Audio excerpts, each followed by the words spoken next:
안녕하세요. 오늘 미국 어학연수에서 취업과지를 발표하게 된 최정렬이라고 합니다.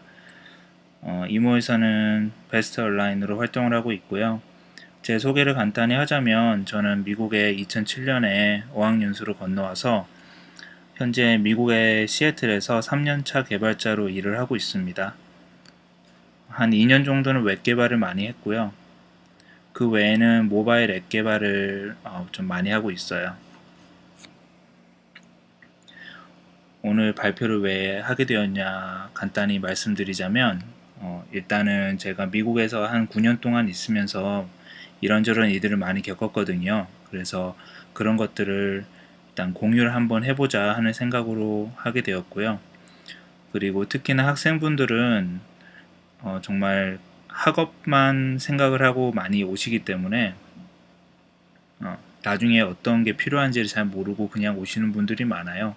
그래서 간단하게나마 제가 정리를 해보고자 해서 이렇게 하게 되었습니다. 그리고 인터넷에 보면 조각조각 난 정보는 많아요.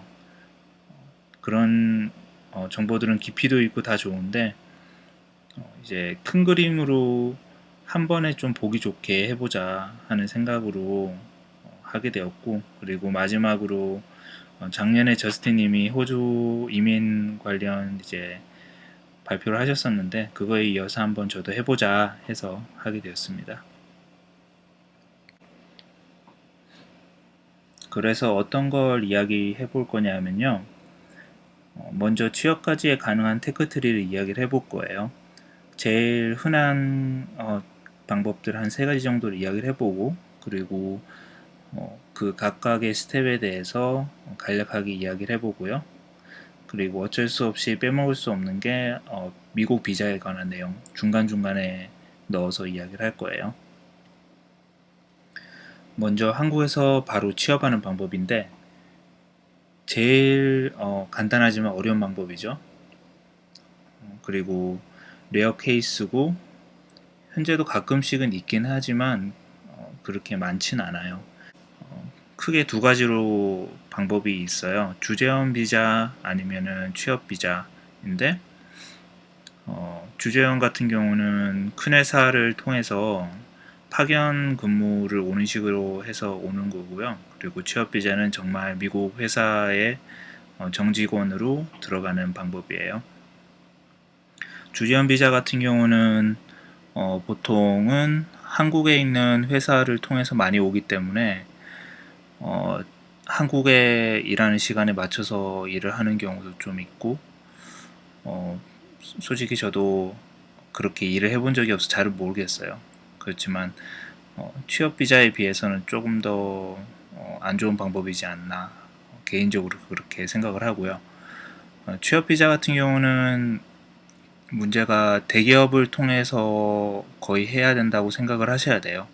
왜냐하면 인터뷰부터 시작을 해서 전화를 하고 전화 인터뷰, 그리고 전화 인터뷰를 합격을 하면은 미국으로 직접 비행기를 타고 와서 인터뷰를 보고 해야 되는데 그런 거를 돈을 다 감당을 하려면 대기업이 아닌 이상은 좀 힘들어요. 그래서 뭐 마이크로소프트나 아마존이나 뭐 애플 같은 구글 같은 그런 큰 회사들을 통해서를 해야 된다고 생각을 하시면 되고요.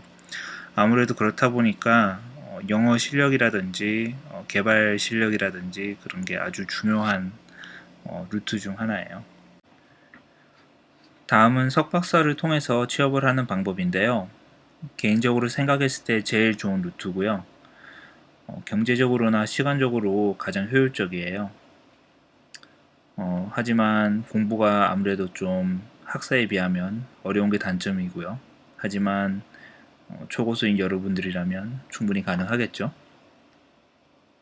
그리고 마지막으로는 학사를 통해서 취업을 하는 방법인데 가장 비효율적인 루트예요.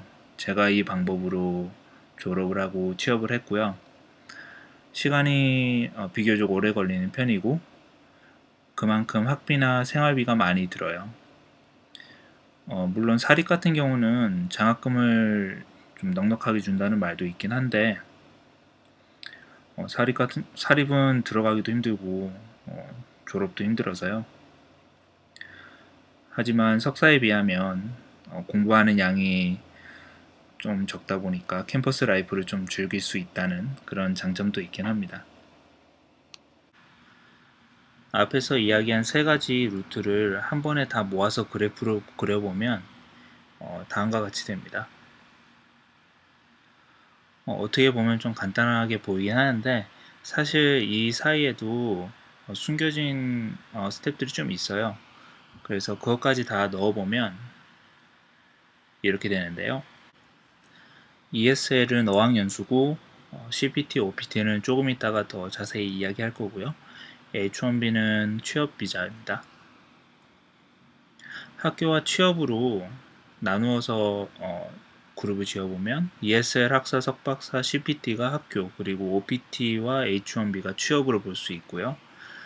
그리고 미국 비자를 기준으로 해서 나눠보면 이렇게 H1B를 제외한 모든 것이 F1 비자, 즉 학생 비자에 포함이 되게 돼요. 그래프를 합쳐보면 이렇고요. 이 세부적인 스텝들까지 다 연결해서 그래프를 그려보면 이렇게 됩니다. 다음은 이제 하나씩 가면서 설명을 해볼게요. 먼저 미국에서 공부를 하기 위해서 필수적으로 준비해야 되는 게 F1 비자예요. 학생 비자고요. 어학연수든 학사, 석사, 박사든 어떤 공부에 상관없이 꼭 필요한 비자입니다. 간단하게 프로세스를 이야기를 하자면 먼저 학교에 입학하고자 하는 학교에 지원을 해서 합격을 해야 되고요. 그러면은 학교에서는 I-20이라는 입학 허가서를 보내줘요. 그러면 그걸 가지고 비자 인터뷰를 하게 되는데 필요 서류가 좀 추가적으로 들어가고요. 그래서 미국 대사관에 가서 인터뷰를 해서 붙으면 비자가 나옵니다. 그러면 그 비자를 가지고 비행기를 타고 미국으로 들어오면 되고요. 비자 인터뷰를 할 때 가장 까다로운 게 하나 있는데요. 바로 미국에서 교육을 받고 있는 동안 필요한 예산이 충분한지를 증명을 해야 되는 거예요. 그래서 저 같은 경우는 부모님의 도움으로 오긴 했지만 부모님의 예산 통장 잔고랑 그 외에는 심지어는 부모님이 저를 위해서 서포트를 하겠다는 편지까지 써야 됐었거든요. 그래서 그게 가장 힘든 점이고요. 다음은 ESL인데 어학연수고요. 가능한 한 개인적으로 봤을 때 가능한 최소한으로 해야 하는 것이지 않나 싶어요. 한국은 요즘 워낙 좋은 학원도 많고 요즘은 외국인도 많다고 들었고요. 미국까지 와서 알파벳부터 공부하면은 시간도 너무 많이 걸리고 비용이 많이 들잖아요. 그래서 가능한 한 최소한으로 하면 좋은 것 같아요. 장점은 문화적 버퍼가 된다는 거. 한국에서도 많이 영어를 배울 수는 있지만 그래도 문화적인 차이라든지 아니면은 슬랭이라든지 그런 좀 배우기 어려운 부분을 어, 어학연수에서 채울 수 있을 것 같고요. 그리고 어, 대학교 안에 있는 영어 프로그램 같은 경우는 프로그램을 졸업하면은 일반 학과를 편입하게 해주는 옵션이 있는 곳도 있어요. 그래서 특별하게 따로 지원을 하지 않고 ESL을 통해서 학교를 들어가는 그런 경우도 있습니다. 단점은 역시 놀기에 너무 좋은 환경이라서 공부를 별로 안 하고 놀러 다니기 좋고요. 그리고 그만큼 돈도 좀 많이 좀 들고 그런 게 있어요. 다음은 커뮤니티 컬리지입니다. CC라고 부르고요. 4년제 대학을 가기 전에 중간에 잠깐 갈 수 있는 옵션 정도의 학교라고 보시면 되고 한국에 있는 교육기관이랑 완전히 매치되는 거는 없지만 대략 전문대 평생교육원을 합친 거라고 생각을 하시면 돼요. 대학교 생활을 적응하기에도 괜찮은 것 같고요. 수업 난이도도 4년제에 비해서 조금 낮기 때문에 쉽기 때문에 쉽게 수업을 들을 수 있어요. 그리고 한 3분의 2 정도로 비용이 적게 들기도 하고 그리고 거기서 딴 학점을 가지고 4년제 대학교를 편입이 가능합니다. 제가 4년제로 가기 전에 CC에서 한 두 학기 정도를 들었었고요. 어, 전공에 필요한 학점들을 여기서 다 따서 갔거든요. 그래서 도움이 많이 좀 됐어요. 다음은 4년제 이제 학사인데 뭐 너무 흔한 거라서 그렇게 이야기할 건 없지만 약간 다른 점이라면 입학 후에 학과 지원을 좀 따로 해야 되는 학교가 많아요. 그래서 저 같은 경우도 컴퓨터 학과에 들어가려고 한 두 번 정도 지원을 했었고요. 어, 인기가 좋다 보니까 경쟁률이 높아서 좀 들어가기가 힘들었는데 참 다행히도 어, 들어가서 졸업을 할 수가 있었어요. 당연히 4년제인 만큼 돈이 좀 많이 들고요. 학석사 통합이라는 것도 있어요. Fifth Year Master라고 부르고요. 많지는 않은데 몇몇 학교에 있는 프로그램이고 저희 학교에도 있어서 친구 중에 이걸로 석사를 딴 친구도 있어요. 5년차가 되면 조교로 활동이 가능하고요. 조교로 활동을 하면 학비가 전액 무료가 되고 그리고 매달마다 학교에서 한 1000불에서 1100불 정도의 생활비 지원이 나와요. 그래서 사실상 무료로 학교를 다니고 공부를 할 수 있습니다. 조교에도 두 가지 종류가 있어요. TA랑 RA인데요. TA는 Teaching Assistant라고 해서 수업을 보조하거나 채점을 하거나 아니면은 학생들의 질문에 답변을 하는 역할을 하고요. RA는 Research Assistant라고 해서 교수님의 연구실에서 연구를 보조하는 역할을 합니다. 4년제 대학 뒤에 추가 1년으로 석사를 딸 수 있기 때문에 상당히 메리트가 있는 편이에요. 그래서 많은 친구들이 지원을 했고 저 같은 경우는 아쉽게도 떨어져서 못 갔고요. 다음은 석박사 프로그램인데요. 미국에서는 석박사 통합 프로그램이 흔하다고 들었어요. 당연히 5년차 석사처럼 조교로 TA나 RA가 가능하고요. 그래서 학비나 생활비가 지원이 되겠죠. 저는 뭐 석박사를 안 해봐서 모르겠지만 나중에 이제 졸업하고 회사랑 인터뷰를 할 때 인터뷰 난이도가 조금 더 올라간다고 들었어요. 세부 전공이 있다 보니까 어쩔 수 없이 그런 것 같고요. 뭐 머신러닝이나 인공지능이나 이제 데이터베이스나 그렇게 이제 세부 전공에 따라서 인터뷰 내용이 좀 상당히 깊게 들어가는 거라고 그렇게 들었습니다. 다음은 CPT입니다. CPT는 Curricular Practical Training이라고 해서 학생 비자에서 지원하는 옵션인데요. 방학이나 특정 조건 하에서 일을 할 수 있게 해주는 거예요. 기본적으로 학생 비자 상태에서는 일을 하기가 아주 까다롭습니다. 학교 교내에서만 가능하고요. 그것도 도서관이나 식당 같은 곳에서 일주일에 20시간 이하로만 일할 수가 있어요.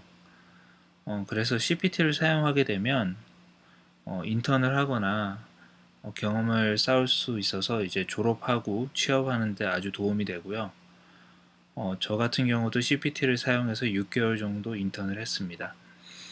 단점은 1년 넘게 CPT를 통해서 일을 하게 되면은 OPT라는 게 소멸이 돼요. OPT는 바로 다음에 설명해 드릴게요. OPT도 CPT처럼 학생 비자에서 지원하는 옵션이에요. 옵셔널 프랙티컬 트레이닝이라고 불리고요. OPT를 사용하면 졸업 후에도 일정 기간 동안 취업 비자 없이 일을 하는 게 가능합니다. 기본적으로 1년이 주어지고요. 졸업 후에 바로 취업 비자를 얻는 게 사실상 불가능하기 때문에 아주 중요한 것 중 하나예요. 그리고 기본 1년 이외에도 OPT 익스텐션이란 게 있어요. 그래서 OPT 1년을 하고 추가로 연장을 해서 현재는 24개월을 추가해서 총 3년 동안 졸업하고 취업 비자 없이 일을 할 수가 있고요. 제가 OPT 익스텐션을 했을 때는 법이 바뀌기 전이라서 17개월이 가능했어요. 그래서 총 저는 2년 반 정도를 일을 할 수 있었고요. 한 가지 조심해야 될 거는 OPT 익스텐션은 STEM only예요. 그래서 과학이랑 테크놀로지, 공학, 수학 분야를 제외한 다른 분야는 사용이 불가능합니다. 다음은 취업 비자입니다. H-1B 비자라고 불리고요. H-1B 비자는 F1이랑 다르게 회사에서의 서포트가 필요해요. 그래서 작은 회사들은 좀 안 해주는 경우도 있고요. 근데 요즘은 개발자가 워낙 귀하다 보니까 웬만하면 해주려고 노력들을 많이 해요. 서류도 서류고 변호사를 사서 해야 되기 때문에 돈이 좀 드는 편이라서요. 기본적으로 H-1B는 4년제 이상 학위 소지자나 아니면은 동등한 경력을 가진 사람이 신청을 할 수가 있고요. 매년 4월에 추첨을 해서 10월부터 일을 시작해요. 8만 5천 명을 추첨을 하고요. 나라는 상관없고 한 번에 다 넣어서 추첨을 하게 됩니다. 여기서 OPT가 중요해지는 게 OPT 미국 대학들이 대부분 이제 6월부터 졸업을 하기 때문에 바로 취업 비자를 받는 게 힘들어요. 그래서 OPT가 중요한 거고요. 그리고 1년에 8만 5천 명을 뽑는데 사실 석박사가 거기서 2만 명, 그리고 나머지 6만 5천 명이 학사 및 동등 경력자를 뽑는 풀이고요. 그래서 간단하게 설명을 드리면 예를 들어 석박사가 4만 명이 지원을 했다고 하면 2만 명을 거기서 뽑게 되고요. 그리고 예를 들어서 학사가 20만 명이 지원을 했다고 하면 6만 5천 명이 거기서 뽑히게 되는데 문제는 석박사 4만 명 중에서 이제 떨어진 2만 명 있잖아요. 그 사람들이 학사 쪽 풀로 가서 추첨을 한 번 더 하게 돼요. 그래서 학사 사람들한테는 약간 좀 불리한 게 있죠. 그 근래 지원자가 한 22만 명에서 24만 명 정도예요. 그래서 대략 경쟁률이 2.5대 1 혹은 3대 1 이상으로 생각을 하면 될 것 같고요. 기간은 일단 뽑히면 기본 3년을 일을 할 수 있고 추가적으로 신청해서 3년을 더 일할 수가 있어요. OPT에 비해서 조금 불안한 게 있는데요. OPT는 그레이스 피리어드란 게 있어서 약간 유예기간으로 생각을 하면 되는데 회사를 구하거나 아니면 회사를 옮기거나 하는 동안 일을 안 하고 어느 정도 몇 개월 정도 미국에 체류할 수가 있거든요. 근데 H-1B는 특별하게 그런 게 없어서 일을 안 하면 미국에서 원래는 바로 나가야 됩니다. 근데 현실적으로 불가능한 게 많아요. 뭐 예를 들어서 가족이 있거나 차가 있거나 집이 있거나 이렇게 특히나 H-1B로 일을 하시는 분들은 그런 사람들이 많다 보니까 좀 머리가 아픈 경우가 많고요. 그래서 미국 정부에서도 알고 있어서 법을 좀 바꾸려고 노력을 하고 있는 걸로 알고 있어요. 반면에 캐나다나 멕시코 사람들은 미국에서 일을 하는 게 훨씬 쉬워요. 비자가 아예 따로 있거든요. TN 비자라고 해서 특별하게 뭐 사람 수가 한도가 있는 것도 아니고 그렇다고 연장하는 기한이 한도가 있는 것도 아니에요. 그래서 무제한으로 연장할 수 있고 그래서 한국도 빨리 따로 전용 비자가 있었으면 하는데 아직 별로 성과가 없는 것 같더라고요. 마지막으로 취업 영주권입니다. 그린카드라고도 불리고요. 영주권에도 여러 가지 종류가 있긴 한데 오늘 주제가 취업이니만큼 취업 영주권만 이야기하는 걸로 할게요. H-1B처럼 회사에서 서포트를 해줘야 되는데 H-1B에 비해서 훨씬 복잡하고 서류도 많고 돈도 많이 들고 기간도 오래 걸리기 때문에 작은 회사는 웬만해서는 잘 안 해주려고 하고요. 어느 정도 큰 기업에서 인정을 받아야 해주는 편이에요. 세부 내용은 워낙 많기 때문에 생략을 하고요.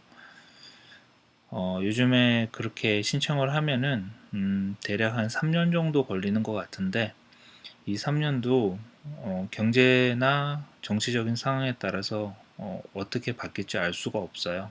그래서 확실하지는 않고요. 그래도 중국이나 인도에 비하면 많이 괜찮은 편이에요. 왜냐하면 매년 특정 인원을 나라에 이제 균등하게 배분을 해서 이렇게 처리를 하거든요. 그래서 중국이나 인도는 워낙 사람이 많이 기다리고 있다 보니까 심하면 한 10년까지 기다리는 경우도 있어요. 그거에 비하면 3년이면은 뭐 짧은 편이죠. 대략 준비한 건 다 이제 끝난 것 같고요. 마지막으로 미국 취업에 대한 생각을 이야기하면서 마무리하도록 하겠습니다.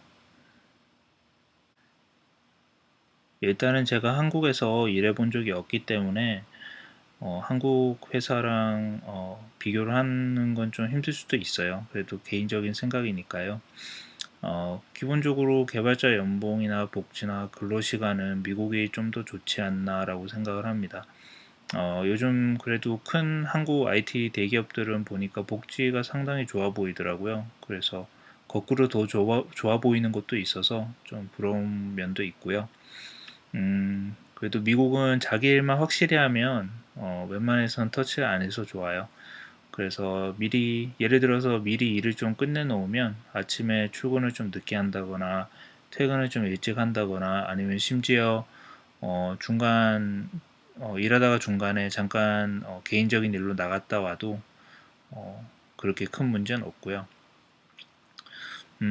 그리고 미국 같은 경우도 한국처럼 IT 기업 간의 양극화가 존재는 합니다.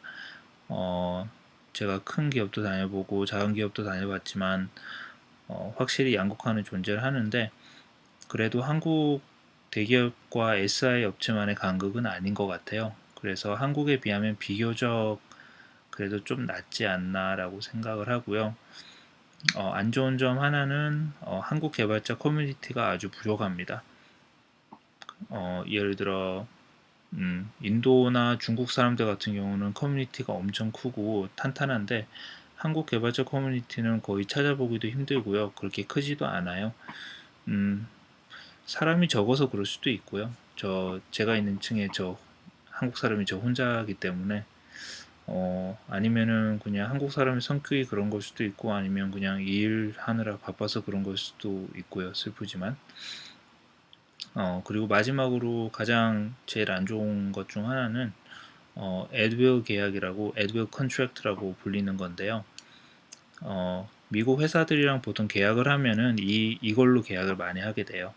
근데 이거는 사인을 하더라도 어느 쪽이든 언제든지 계약 파기가 가능하거든요. 그래서 좀 불안한 면이 좀 많아요.